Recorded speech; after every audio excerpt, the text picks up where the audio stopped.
बघा, पवित्र पोर्टलची जी नोंदणी आहे, प्राधान्यक्रमाची नोंदणी ही लवकरच सुरू होईल. सध्या बऱ्यापैकी पूर्ण संस्थांनी असेल, जिल्हा परिषदांनी असतील, महानगरपालिका असतील, नगरपालिका असतील किंवा ज्यांना आपण स्थानिक स्वराज्य संस्था म्हणतो, यांची जी नोंदणी प्रक्रिया आहे किंवा यांनी ज्या जागा अपलोड करण्याची प्रक्रिया आहे ही आता संपलेली आहे. 21 जुलैची लास्टची तारीख होती. मधल्या काही दिवसांमध्ये इंटरनल ऑफकोर्स काम चालू असेलच, त्याच्याबद्दल काही शंका नाही, आणि लवकरच प्राधान्यक्रम सुरू होतील. पण याच्यामध्ये दोन महत्त्वाचे मुद्दे. पहिला मुद्दा की आतापर्यंत खरंच किती जागा अपलोड झाल्या, हा एक मुद्दा येतो. आणि दुसरा मुद्दा की जर जागा अपलोड झालेल्या आहेत तर पुढे जेव्हा प्राधान्यक्रम सुरू होतील तेव्हा माझं कन्फर्म सिलेक्शन व्हायचं असेल, मला मार्क कमी आहेत किंवा ॲव्हरेज आहेत किंवा जास्त आहेत, पण मला माझ्या मनाप्रमाणे शाळा किंवा माझं कन्फर्म सिलेक्शन होईल, मला कन्फर्म नोकरीच पाहिजे, भेटली पाहिजे, यासाठी मी नेमके कोणते प्राधान्यक्रम दिले पाहिजे, या संदर्भात या दोन मुद्द्यांवर या व्हिडिओच्या माध्यमातून आपण चर्चा करूया. तर दुसरा मुद्दा अत्यंत महत्त्वाचा आहे, त्याच्यामध्ये मी तुमच्यासोबत हे डिस्कस करतोय की नेमकं कट ऑफ कसा डिसाईड केला जातो, कोणत्या विभागाचा कट ऑफ मागच्या वेळेस कमी लागला होता, त्यानंतर कन्फर्म सिलेक्शनसाठी नेमकं कोणत्या विभागात अप्लाय केलं पाहिजे, आणि सर्वात महत्त्वाचं प्राधान्यक्रम कधी सुरू होतील आणि त्या संदर्भातलं मोफत गायडन्स. तर या व्हिडिओच्या माध्यमातून आपण या गोष्टी ज्या आहेत त्या मुद्द्यावर समजून घेऊया. ठीक आहे, पहिला मुद्दा येतो की आतापर्यंत ज्या जागा अपलोड झाल्या तर त्या जागा ज्या आहेत त्या नेमक्या कोणत्या कोणत्या विभागात किती किती अपलोड झाल्या. बघा, याच्याबद्दल ही जी आकडेवारी आहे ही कन्फर्म आकडेवारी नाही आहे, ही जी आहे ही अंदाजित आकडेवारी आहे, अंदाजित आकडेवारी. आणि सगळ्यात महत्त्वाची गोष्ट, ही आकडेवारी फक्त आणि फक्त जिल्हा परिषदांची आहे. बाकी स्थानिक स्वराज्य संस्था असतील, मुंबई महानगरपालिका असेल किंवा तुमच्या अनुदानित संस्था असतील, यांची आकडेवारी अजून तरी बाहेर आलेली नाही किंवा यांच्याबद्दल ऑथेंटिक माहिती आपल्याला सध्या तरी काही नाहीये.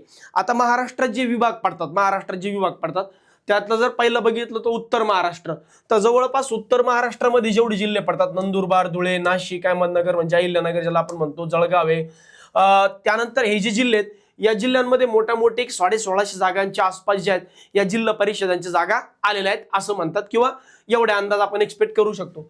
विदर्भ ऑफकोर्स मोठा जिल्हा आहे, 11 जिल्हे येते, मोठा विभाग आहे, 11 जिल्हे येतात. तर जवळजवळ 4000 जागा ज्या आहेत त्या विदर्भामध्ये अपलोड झालेल्या आहेत किंवा जिल्हा परिषदांच्या जवळजवळ 4000 जागा आहेत. त्यानंतर मराठवाड्यामध्ये बघितलं तर फक्त 413 जागा आहेत, कारण मराठवाड्यामध्ये जवळपास आमच्या माहितीनुसार जालना असेल, संभाजीनगर असेल, परभणी असेल, नांदेड असेल, लातूर असेल, या जिल्ह्यांमध्ये जागा ज्या आहेत त्या ऑलमोस्ट 0 आहेत. म्हणजे जागाची अजून फायनलायझेशन झालं नाही असे म्हणू शकतो. मग त्या आता येणं शक्य नाही, आता ऑफकोर्स त्या फेज 2 मध्येच येतील. पण ही आकडेवारी आपण कशाबद्दल बोलतोय, ही आकडेवारी बोलतोय आपण फक्त आणि फक्त जिल्हा परिषदांबद्दल. मग मे बी स्थानिक स्वराज्य संस्थांच्या काही जागा असतील, त्यानंतर काही आपल्या तुमच्या याच्या जागा असतील अनुदानित संस्थांच्या, तर त्या जागा डेफिनेटली काही ना काही असतील.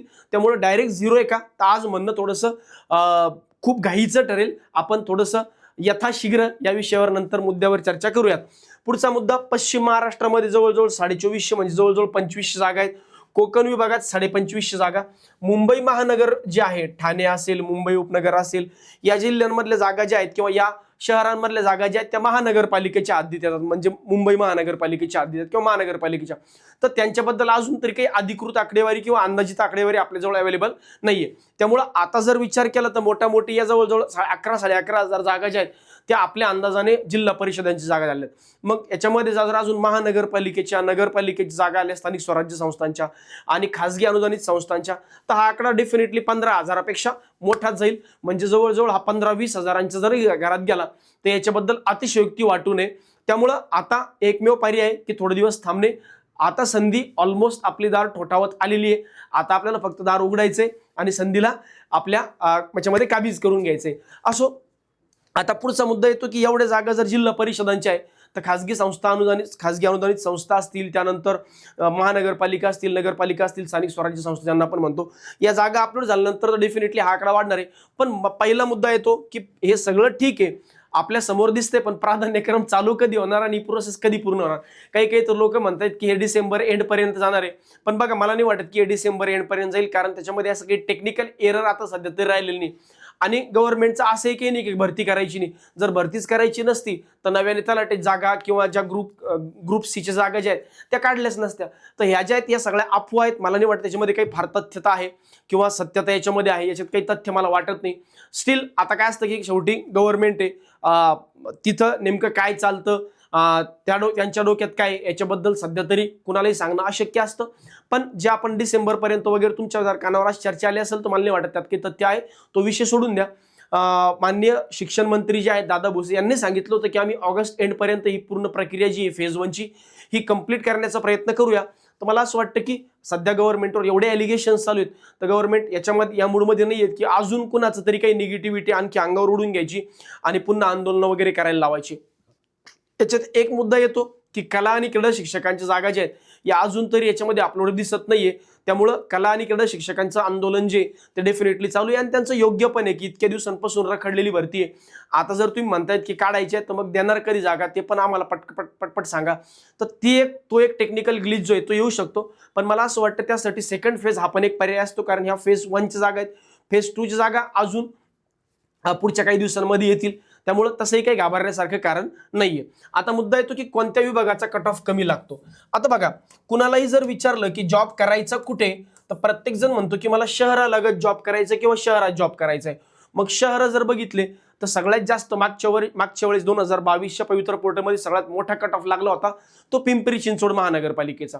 किंवा पुण्यामध्ये सगळ्यात जास्त लोकांचं प्राधान्य असतं की मला चांगल्या शहरात राहायचंय, उद्या माझी लेकरं शिकतील, चांगल्या पद्धतीने तिथे एक लाईफस्टाईल आहे, तर प्रत्येकाला वाटतं की पुण्यात राहावं. तर ऑफकोर्स अशा म्हणजे पश्चिम महाराष्ट्रातला कट ऑफ जो आहे तो आपण जास्त एक्सपेक्ट करू शकतो. किंवा मोठ्या शहरांमधला जिल्हा परिषदांचा, स्थानिक स्वराज्य संस्थांचा कट ऑफ जो आहे हा डेफिनेटली मोठा लागण्याची शक्यता जास्त असते. तर त्यामुळं तिथं जो कट ऑफ आहे तो जास्त असण्याची चिन्ह आहे.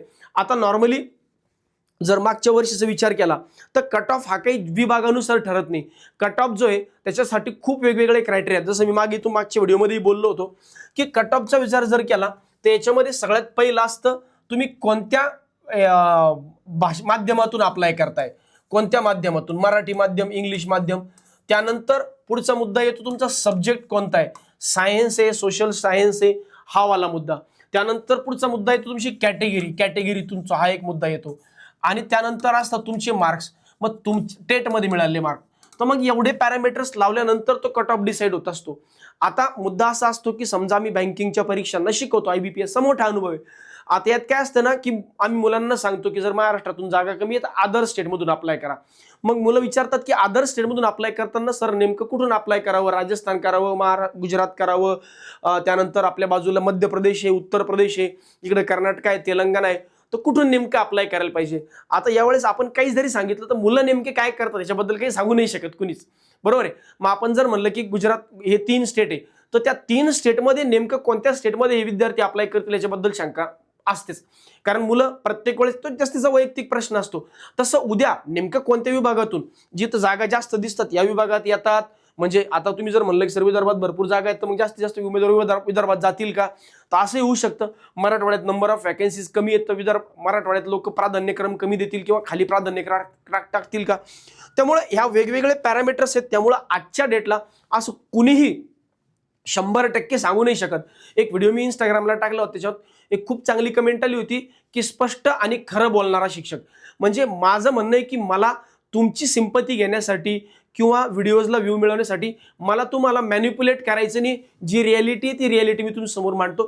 त्यासाठी भरपूर पॅरामीटर्स असतात की तुमच्या कॅटेगरीच्या किती जागा आहेत, तुमची तिथं तुमचा विषय कोणता आहे, तुमचं माध्यम कोणतं आहे. त्यानंतर आता असं होतं बघा की संस्कृतच्या जागा कमी असतात पण मग संस्कृतचे कॅन्डिडेट पण कमी असतात, मग अशा वेळेस जागा त्यांचा कट ऑफ खूप कमी लागतो. हिंदी माध्यमांची जागा कमी असतात पण हिंदी माध्यमांचे कॅन्डिडेट पण कमी असतात, कट ऑफ कमी लागतो. ST कॅटेगरीच्या कॅन्डिडेटची अवेलेबिलिटी कमी असते. तर मागच्या वेळेस 92-93च्या कट ऑफवर पण ST कॅन्डिडेटचं सिलेक्शन झालंय. OBC कॅटेगरीचे कॅन्डिडेट आहेत त्यांचं फेज 2 मध्ये 93-94 मार्कांवर सुद्धा सिलेक्शन झालंय. त्यामुळं आजच्या डेटला 150 वाल्यांचं होणार आणि 96 वाल्यांचं होणार नाही किंवा 120 वाल्यांचं होणार नाही आणि 100 वाल्यांचं होईल हे सांगणं थोडंसं डिफिकल्ट आहे. कारण परत मी एकदा सांगतो की जनरल कॅटेगरीचं कॅन्डिडेटचं एखाद्या वेळेस 120 वर पण होईल आणि ओबीसी कॅटेगरीचे कॅन्डिडेटची जर जागा त्याने त्या संस्थेला प्राधान्यक्रम दिला आणि त्या प्राधान्यक्रमामध्ये ओबीसी कॅटेगरीचे कॅन्डिडेट भरपूर आले, मग वरच्या हायेस्ट नंबर ऑफ मार्क्सवाला कॅन्डिडेट घेतला जाईल, मग तो कट ऑफ ऑटोमॅटिक वर जाईल. त्यामुळं हे थोडेसे ट्राय अँड एरर, याच्यात खूप पॉसिबिलिटीज आहेत, याच्यात खूप परम्युटेशन्स कॉम्बिनेशन्स आहेत. त्यामुळं मला असं वाटतं की या विषयावर आपण जास्त सध्या चर्चा करू नये, प्राधान्यक्रम यावा.